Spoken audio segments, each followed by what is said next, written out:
نحمدہ ونصلی علی رسولہ الکریم۔ السلام علیکم ورحمۃ اللہ وبرکاتہ۔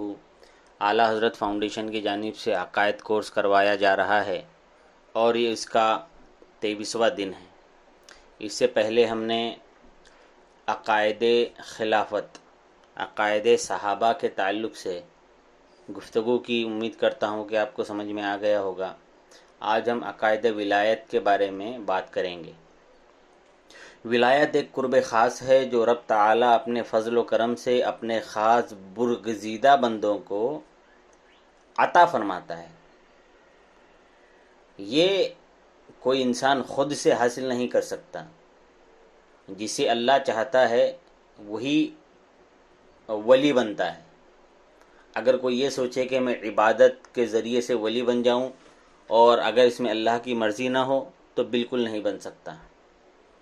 ولایت عبادت و ریاضت کے زور سے حاصل نہیں کی جا سکتی، یہ صرف رب کی رضا پر منحصر ہے۔ البتہ اعمال صالحہ ذریعہ ثابت ہو سکتے ہیں۔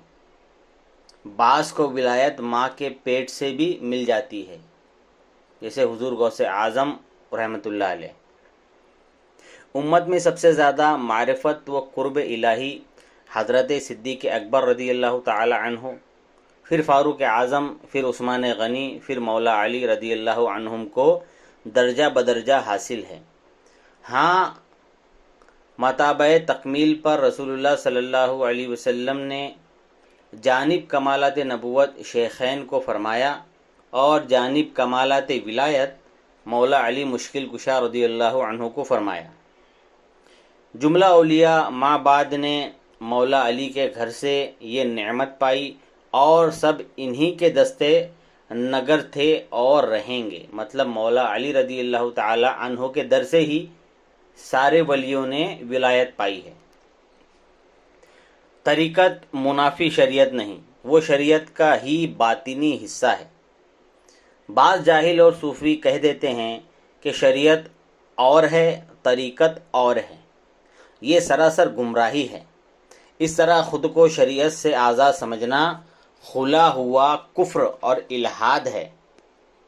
کوئی ولی کیسا ہی عظیم ہو، احکام شریعہ سے آزاد نہیں ہو سکتا۔ بعض سرفرے کہہ دیتے ہیں کہ شریعت راستہ ہے اور راستے کی حاجت ان کو ہو جو مقصود تک نہ پہنچے، ہم تو پہنچ گئے۔ ایسا کہنا جہالت ہے۔ حضرت جنید بغدادی رحمۃ اللہ علیہ نے اس کا جواب دیا کہ بے شک وہ پہنچے، مگر کہاں؟ جہنم میں۔ البتہ اگر مجذوبیت کی وجہ سے عقل زائل ہو گئی تو اور بات ہے، مگر پھر بھی مجذوب شریعت کا مقابلہ کبھی نہ کرے گا۔ اولیاء کرام کو اللہ تعالیٰ نے بڑی طاقت دی ہے، ان کو تصرف کا اختیار دیا ہے، وہ سیاہ سفید کے مالک بنا دیے جاتے ہیں۔ یہ حضرات رسول اللہ صلی اللہ علیہ وسلم کے سچے نائب ہوتے ہیں۔ ان کو سارے اختیارات و تصرفات رسول اللہ صلی اللہ علیہ وسلم کی نیابت میں ہی ملتے ہیں، اس لیے علوم غیبیہ ان پر منکشف ہوتے ہیں۔ ان میں بہت سے ما کان و ما یکون اور تمام لوح محفوظ پر مطلع ہوتے ہیں، جیسے حضور غوث اعظم رحمۃ اللہ علیہ۔ کرامات اولیاء حق ہے، اس کا منکر گمراہ ہے۔ مردے زندہ کرنا، مادرزاد اندھے اور کوڑی کو شفا دینا، مشرق سے مغرب تک ساری زمین ایک قدم میں طے کر جانا، غرض تمام خوارق عادات اولیاء سے ممکن ہے، سوا معجزات کے جن کی بابت دوسروں کے لیے ممانعت ثابت ہو چکی ہے۔ مطلب اولیاء کرام سے کرامت ظاہر ہو سکتی ہے، معجزہ نہیں۔ معجزہ صرف نبیوں سے ہی ظاہر ہوتا ہے اور ولیوں سے کرامات ظاہر ہوتی ہیں۔ اولیاء اللہ سے مدد مانگنا محبوب ہے، یہ مدد فرماتے ہیں۔ رہا اولیاء اللہ کو فاعل حقیقی اور مستقل جاننا، یہ غلط ہے۔ مسلمان کبھی ایسا نہیں کرتا۔ اس کا مطلب یہ ہے کہ اولیاء کرام مدد کرتے ہیں، لیکن اگر کوئی ان کو حقیقی مددگار مانے تو وہ غلط ہے۔ حقیقی مددگار صرف اللہ عز و جل ہے، اس کے علاوہ حقیقی مددگار کوئی نہیں۔ یہ جو بھی اولیاء انبیاء اور جو ہم ایک دوسرے کی جو مدد کرتے ہیں یہ اللہ تعالیٰ کی عطا ہی سے کرتے ہیں۔ اولیاء اللہ کے مزارات پر حاضری دینا برکت اور ثواب ہے۔ اولیاء کرام اپنی قبروں میں حیات ابدی کے ساتھ زندہ ہیں۔ ان میں سوچنے، سمجھنے، سننے، دیکھنے کی صلاحیت پہلے سے بہت زیادہ قوی مطلب مضبوط ہو جاتی ہے۔ اولیاء کو دور نزدیک سے پکارنا صالحین کا طریقہ ہے۔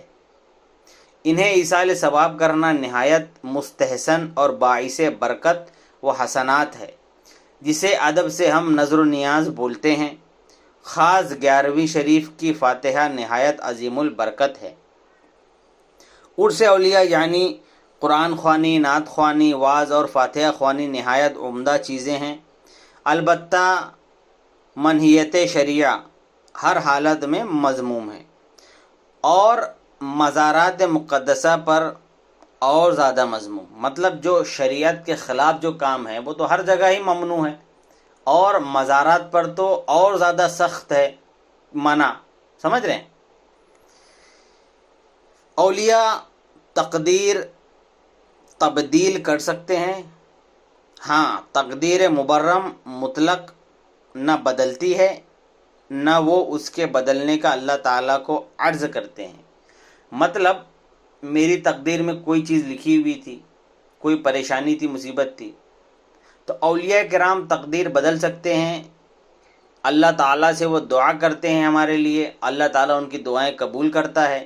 ہاں لیکن جو تقدیر مبرم ہے، جیسے مرنا، پیدا ہونا، سمجھ رہے، یہ سب جو تقدیر مبرم میں آتا ہے تو یہ نہیں بدلتی، اور نہ کوئی نبی اور کوئی ولی اس کے بدلنے کی اللہ تعالیٰ سے درخواست کرتا ہے۔